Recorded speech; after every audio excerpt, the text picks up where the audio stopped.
Rakamların ve matematiğin evrenle olan ilişkisi tüm bilim dünyasınca kabul edilmiştir.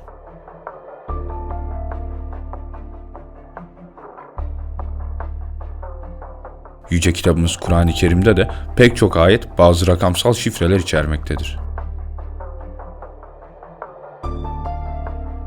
Ebced hesaplamaları ve cifir ilmiyle uğraşan alimler tarih boyunca pek çok önemli olayı açık detaylarıyla bildirmişlerdir.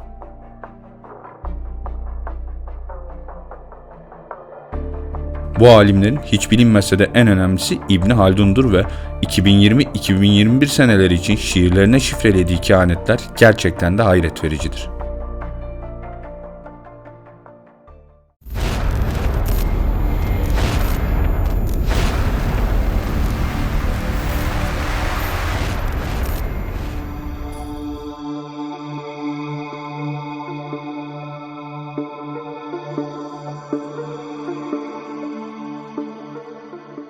Arap yazısı hakkında bilgi veren klasik kaynaklarda alfabedeki harflerin önceleri et-tertibül ebcedi denilen sıralamada görüldüğü şekilde düzenlenmiş olduklarını ifade edilmekte, dini metinlerde ise bu tertibin başlangıcı Hz. Adem'e kadar çıkartılmaktadır.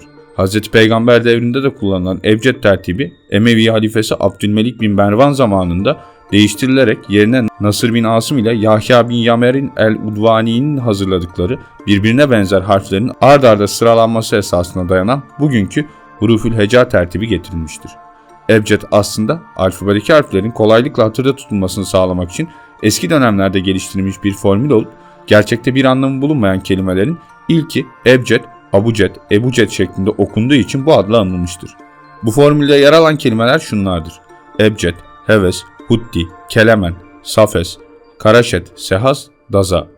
Türkçenin bu tertibinin son kelimesi ayrı bir rakam değerine sahip olmayan lam elif ile bitirilerek dazılen şeklinde söylenmekte ve ardından da daima Müminin suresi 14. ayetin sonunda yer alan Fetebareke illahül ahsenül halikin ibaresi eklenmektedir.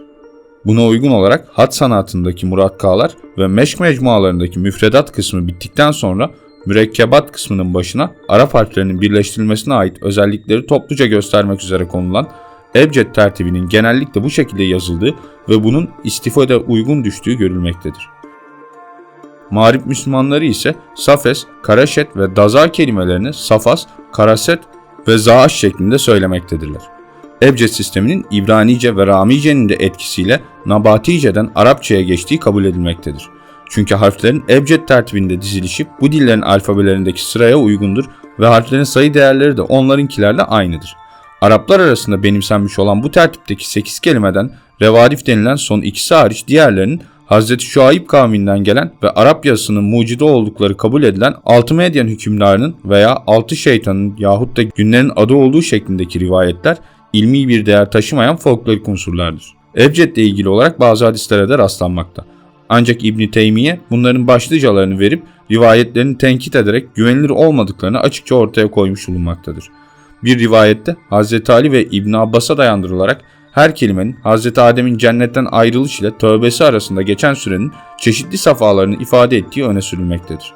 Tarih boyunca ebced harflerinin değişik sistemlere göre farklı şekillerde sayı değerleri ortaya çıkarmış ve bunların birbirleriyle mukayesesi neticesinde de izah edilmesi güç, şaşırtıcı eşitlikler ve benzerlikler bulunarak bu kelime ve rakamların bazı sırlara ve fevkalade özelliklere sahip oldukları anlaşılmıştır. Ebced Risaleleri adıyla anılabilecek değişik isim ve muhtevatta bazı yazmalarda bu konuya dair pek çok çeşitli ve zengin bilgiler bulunmaktadır. Aynı veya yakın anlamlarda gelen bazı değişik kelimelerin ebced karşılıklarının aynı sayıyı verdiği görülmektedir. Mesela Allah ve hilal kelimelerinin ebced değerleri eşit olduğundan Türk bayrağındaki hilal Allah'ı sembolize eder. Ayrıca Türkçe bir deyim olan işi 66'ya bağlamak da bu sebeple meseleyi Allah'a havale etmek şeklinde izah edilmiştir. Ebced sistemi İslam dünyasında özellikle tasavvuf, astronomi, astroloji, edebiyat ve mimari alanlarıyla cifir ve vefke ait konuları geniş anlamda içine alan havas ilminde, ayrıca sihir ve büyücülükte kullanılmıştır. Ebced halk arasında da çeşitli maksatlarla kullanılmaktadır. Bunlardan biri doğum yılını veren harflerin bir araya getirilmesiyle ortaya çıkan kelimenin çocuğa ad olarak konulmasıdır.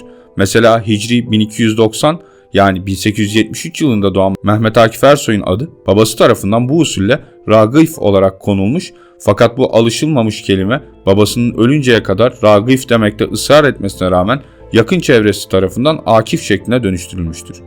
Ebced halk arasında en fazla zaiçe, tılsım, muska ve vefklerin hazırlanmasında kullanılmıştır. İbn Haldun çeşitli ilimlerden bahsederken Havas ilimlerinde sayılan bu konular hakkında bir fikir verebilmek için eser ve müellif adı da zikrederek nakle değer bulunduğu bazı örnekleri açıklamıştır. Türkçe'de genel olarak Yıldızname adı verilen müstakil eserlerde de bu maksatla hazırlanmış Ebced'e dayanan çeşitli bilgilerin yer aldığı görülmektedir. Ayrıca halk arasında bir yanlış bilgiden kaynaklandığı için Gazali'ye atfedilerek çok rağbet gösterilen Bedüh tılsımı da bunlardan biridir.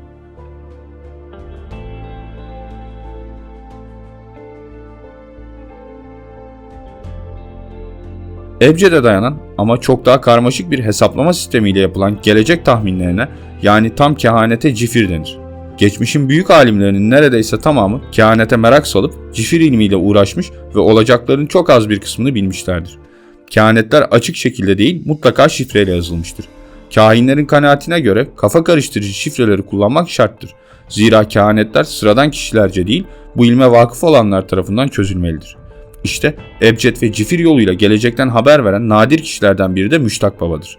Ankara'nın hicri tarihle 1341'de yani 1923'te başkent olacağını 100 sene evvelinden haber vermiştir.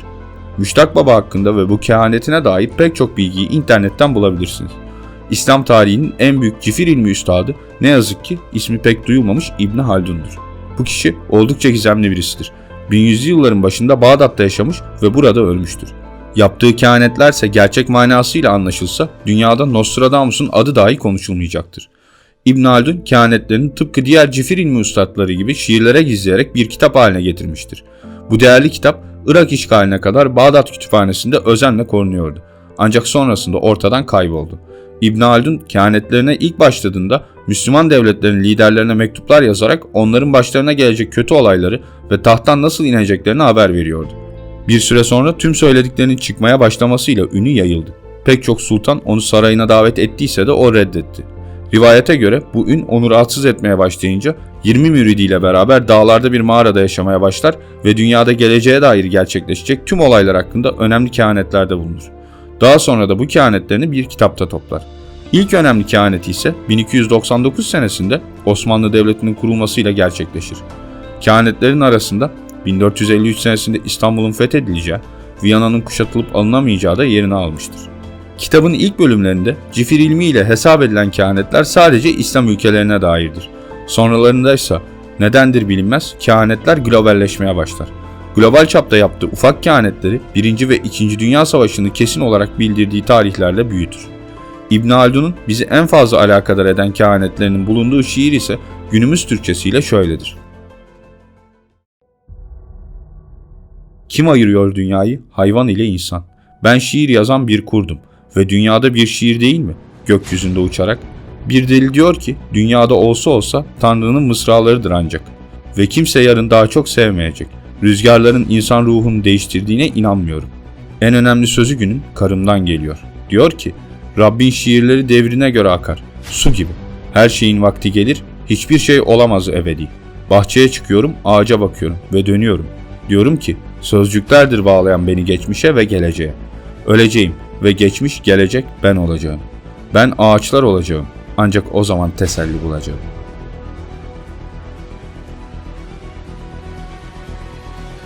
Bu şiirde cifir ilmiyle şifrelenen mesaj deşifre edildiğinde İbn Haldun'un 2020-2021 senelerinde dünyada korkunç hastalık salgınları ve büyük felaketler yaşanacağını, çok insanın hayatını kaybedeceğini maharetle yazdığını görüyoruz. Ayrıca şiirin altında direkt olarak düşünmüş bir de not var. Notta şöyle yazıyor. Dünya gittikçe kalabalıklaşır.